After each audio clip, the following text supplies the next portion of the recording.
You're a senior now, you've been through this sort of thing before. Have you been giving any advice to the younger players who might not have been through this before?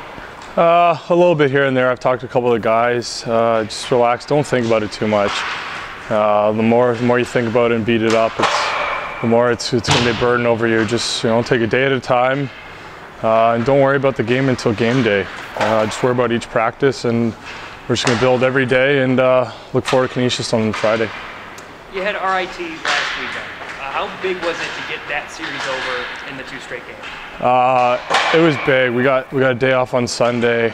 If we went to a third, flip of a coin game Sunday, it would have shifted our week around a bit. We wouldn't get enough rest as we would have if we won it on Saturday, and also get them over with before we get to Rochester this weekend. In both games, you guys had to come from behind.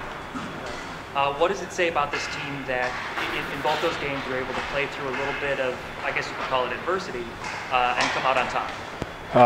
I have no idea how many times we've come from behind this year, but we've probably come from about 6 or 7 times on home ice. We know, no matter what happens early in the game, that if we just stick together, we're going to work through it and come back, especially at home. You had the goal in overtime on Saturday. Just walk us through that play real quick. Murph picked up a loose puck on the half boards. G was forcing their D. D turned it over to Murph.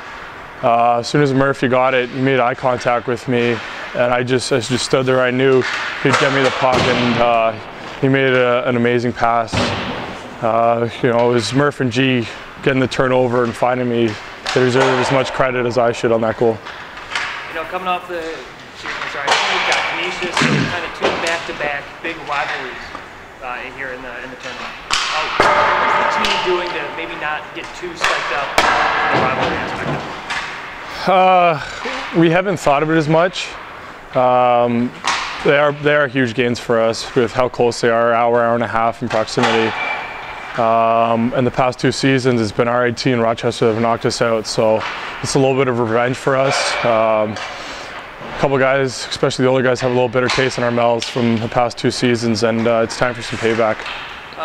Your sophomore year, I think it was, Canisius was the team that knocked Niagara out of the tournament. Yes. Have you thought about that at all? I have. It was an awful feeling on home ice, losing to your crosstown rival in a 1-game elimination at home. It was a bad feeling, and you know what? It's time to put that behind us and come out Friday night with a little bit of revenge. All right, now you've got Canisius on Friday. What has to happen for this team to be successful? All the stats and standings mean nothing this time of year, especially playing a school rival like Canisius. It's going to be a meat and potatoes game, and it's going to be a war out there. It's going to be a battle. It's just going to take effort. It's not going to be a skill game.